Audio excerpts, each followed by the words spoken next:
What's wrong with you people? Welcome to Not Another Baptist Podcast. Why do parents love Texas Baptist College? TBC is a college embedded on the campus of Southwestern Seminary, where the Bible is the primary textbook. Students learn in classes modeled after classical education and taught by seminary-grade professors.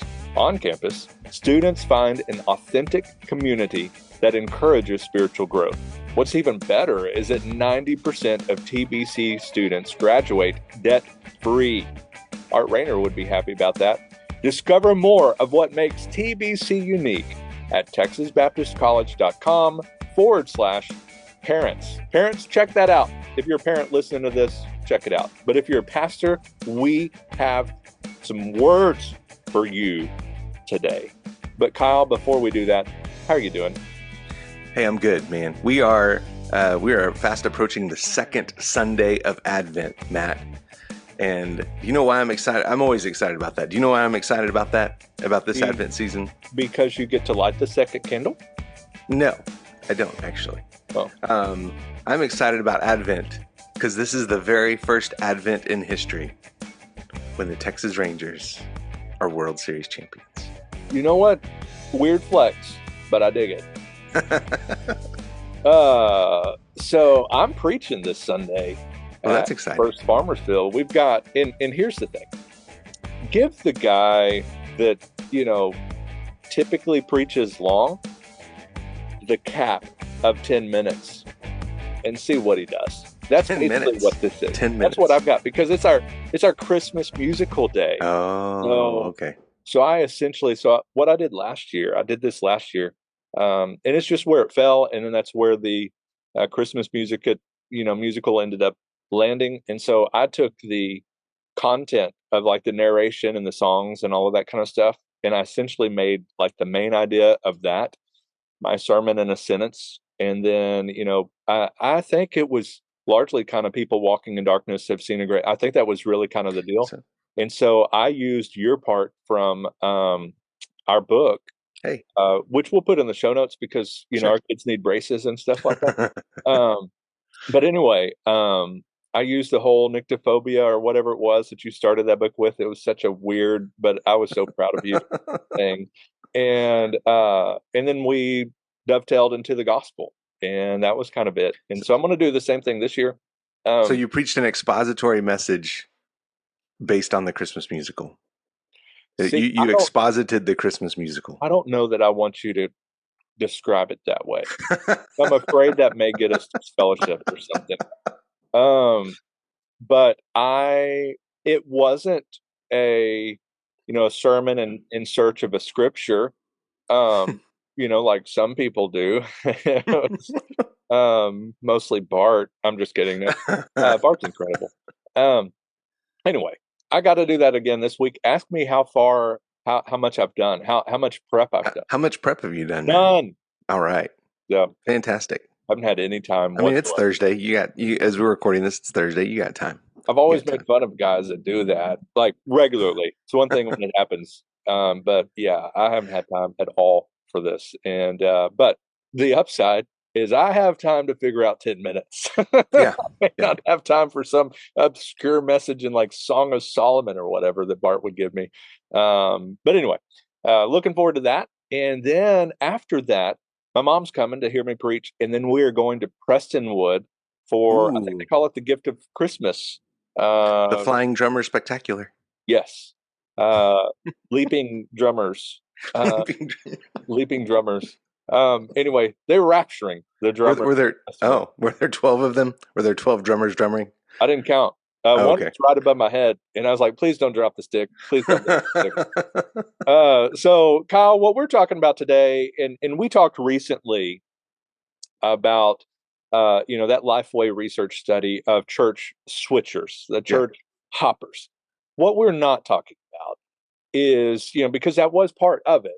Kyle Bierman has moved from Alamogordo and has moved to Lubbock, Texas, that kind of thing, and so has to find a new church. That's not really what we're talking about here. That happens. That's normal. Somebody gets a job, whatever it is, they move, whatever.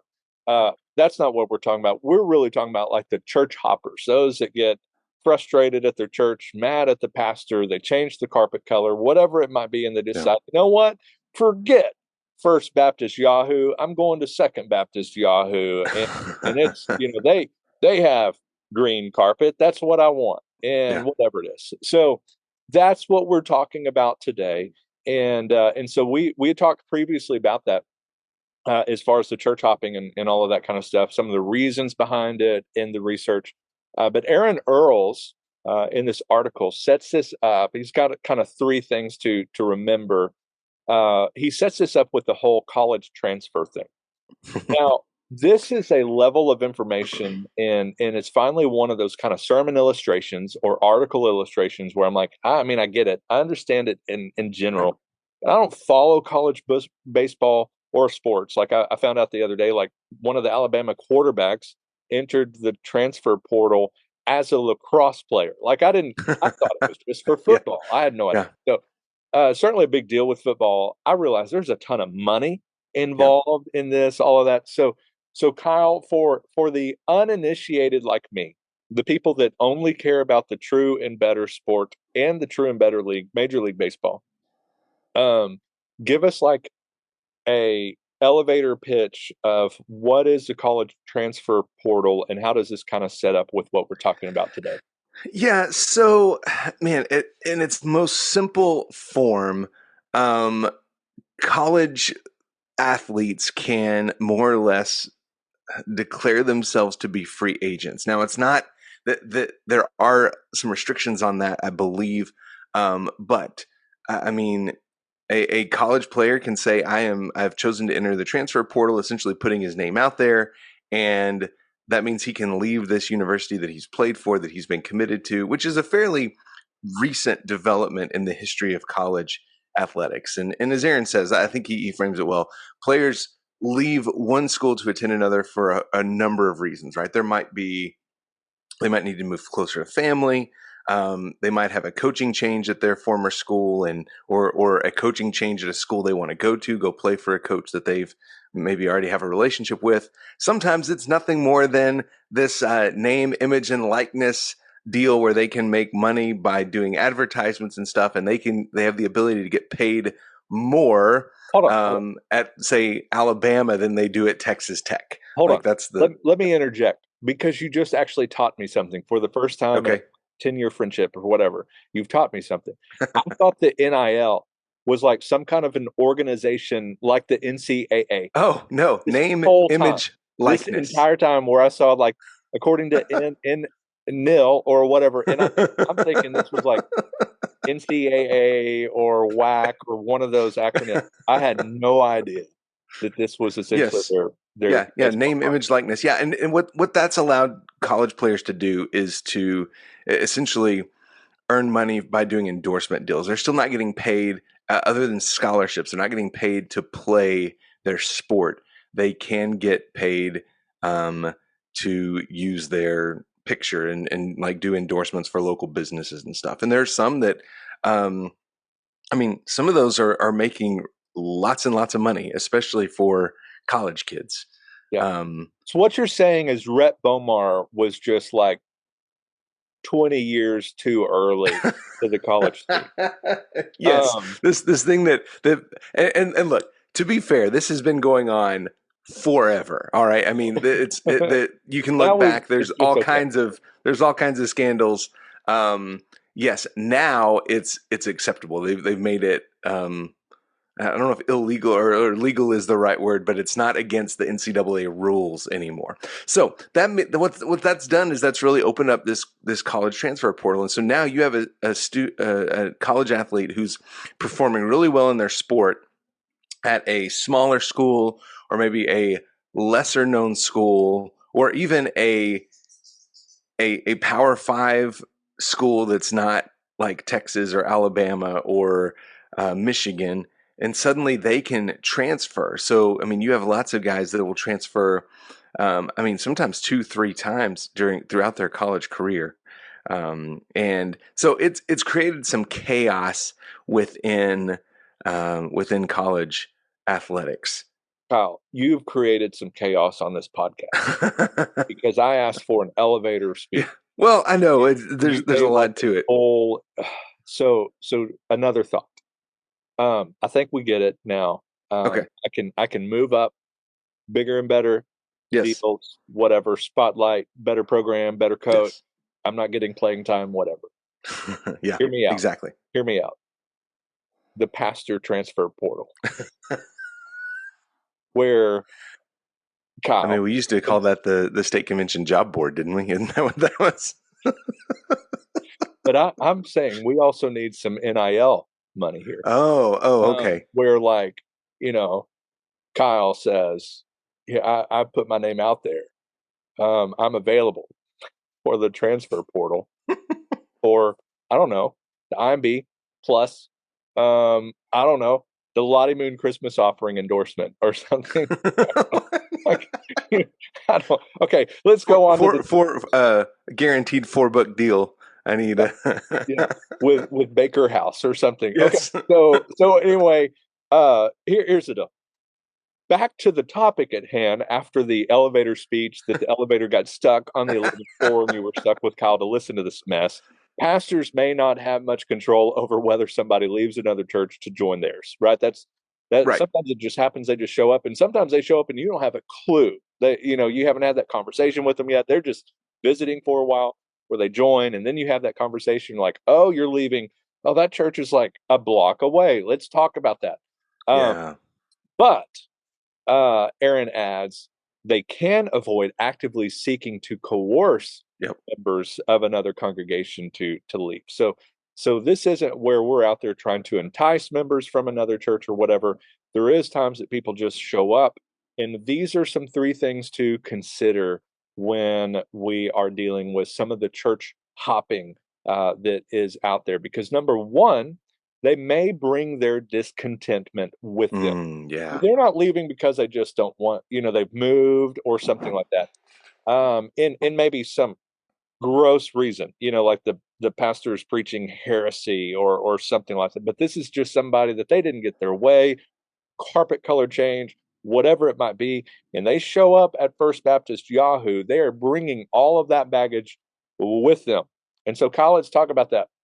And so they may think that it was a real reason, like Sure. this church just is no longer a true church, whatever it might be. Let's talk about the disgruntled people among us. Why is that just not a great idea? Well, Because you already have them. yes. Well, yes, that's true. Yes, absolutely. Aaron makes a really good point here. He says they may increase your church attendance in the short term, but it may also increase your problems in the longer term. And some of the research points out that whatever the problems were at their previous church, their expectations are going to be higher in their new church. So they're going to maybe expect a standard from your church that they did not expect from the other church. And remember, they were disgruntled at the former church, right? They found problems there. And here's the thing. If you have someone coming in, setting the bar really high, or disgruntled in a former church and looking for problems, here's the thing. They're going to find them, right? Because your church has problems. Every church has problems. No church is perfect. The problem is you may find folks who are amplifying those problems or just flat creating new ones altogether. Yeah. Yeah. And that kind of leads to the second thing. The same's going to happen to you. No, it won't. We're different. You're the perfect pastor. You're the perfect pastor. Never make a mistake. But that Sunday that you preach on their pet sin or whatever it is, and they're done, and they're going to Third Baptist Yahoo or whatever. Yeah. Well, so I've experienced this. And I remember distinctly this conversation. I'm not going to say which church, and I'm certainly not going to use any names, but I just remember somebody coming once upon a time, and they said, they made the comment, we've experienced some problems in every church that we've been a part of. Red flag. And do you know what happened about 8 months in? They experienced some more problems. They experienced some more problems, and quite frankly, they caused some more problems. Yeah. So yeah, if there's a track record there, and if you pick that up, and look, sometimes sometimes there are good reasons to leave a church, right? I mean, sometimes if it's a theological issue, if it's in a leadership abuse situation of somebody who's really abusing their position or abusing their power, like there are good reasons to leave a church, but probably not 3 times in the last 5 years, Yeah. right? To go from church to church to church. And so if somebody has a track record of that, yes, you can guarantee it's going to happen to you. Yeah. And They will jump ship. we see this in relationships, Yep. marriages, marriages that have been broken. Obviously people can change, all of those kinds of things, but often if there's a track record there of infidelity or something like that, Yeah. that's not going to change just because the spouse is different. Yep. Usually it ends up being a repeating offense. And so same things there, same thing here. And so that's something to remember. And if so a lot of this, he's putting some of this again, this is passive. You're just preaching. You might have some ads out on Facebook, that kind of deal, but you're not out there like at Starbucks looking for disgruntled church members, Right. hopefully, that kind of deal. But if you do foster disloyalty to a church by actively drawing members from another congregation, you shouldn't be surprised if those same people are in fact disloyal, Yep. Aaron says. And so nobody's going to make everybody happy all the time. That's part of leadership. And if you are making everybody happy all the time, you're not leading.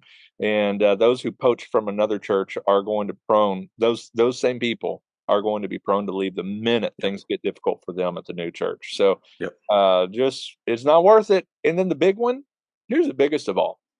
Like those two, I mean, that's your circus, your monkey, your bed, you lie in it. That's all on you, baby. If you went out and sought them out and the same thing happens, you don't come crying to us. Well, dude, we'll still encourage you. But here's the main thing. You aren't actually impacting the kingdom Yeah. whatsoever. Now, caveats, maybe somebody is not able to so I'll be careful here. Maybe they're at a church that is like hyper Calvinist and they believe that everybody's supposed to make disciples, and they're just not able to do whatever. So they go to a church that they can. So maybe that's going to impact the kingdom. So there's some caveats that you can make there, but you're not talking about somebody turning from death to life Right. and expanding the kingdom there. So yeah, maybe their giftings could be used in a different way, and so the kingdom could grow, that kind of deal. But a transfer is not actually addition to the kingdom of God. Right. And so if your whole focus to grow your church is, hey, let me go find all the Christians around me, you haven't accomplished anything. Yeah. And so talk about that, Kyle, without picking all the churches out there that actively do this. Yeah. No, tick them off. Do it. Yeah, you're really just poaching folks from one church, right? If you are actively recruiting, again, as we've said, there is a caveat here. You can't always stop folks from coming over if there's an issue at another church. But yeah, if you're out there actively recruiting, sheep stealing, man, check your heart, check your motivations for that, because it's not good. If you are trying to poach sheep from another kingdom outpost and steal people from another local church, that is not a good thing. You need to do some serious Soul searching, reflecting, soul searching, repenting, absolutely. Because Aaron says sheep swapping is not kingdom advancing. Right. And so, guys, love the church you got. Yep. Reach the lost for Jesus. And if somebody shows up, encourage them to leave well. If they are leaving for particular reasons, when it is possible, and when it is advisable, again, if it's not abuse or some of those kinds of things, encourage them to go back and have that conversation with the pastor. Yeah. Leave well, so that they can arrive well, and maybe with less baggage and all of that kind of stuff, or bitterness that can root up and grow. And so in a way, this kind of stuff, be careful with, guys, because they're bringing their discontentment with them. It's still going to happen to you, and you haven't done a thing for the kingdom. Simple. Yep. I think we talked more about that godforsaken football transfer portal or whatever, but at least I learned that NIL is not some conference. So Yeah, it's not. I have that It's going. not the National Inter-Squad League or something like that. Intercollegiate league. I don't know. Yeah, I don't know. Kyle, I appreciate you, and happy second Sunday of Advent for those of you that thanks, are man. on Sunday number 2. Those of you that are on Sunday number 3, go you. And then people that are at First Farmersville, remember the churches that are celebrating Advent. We don't do that here, but we do sing some Christmas songs. So I love that. Kyle, the hair is looking bald, and so I'm going to let you go. May your coffee be as black as night and as bold as the gospel you declare. What's wrong with you people?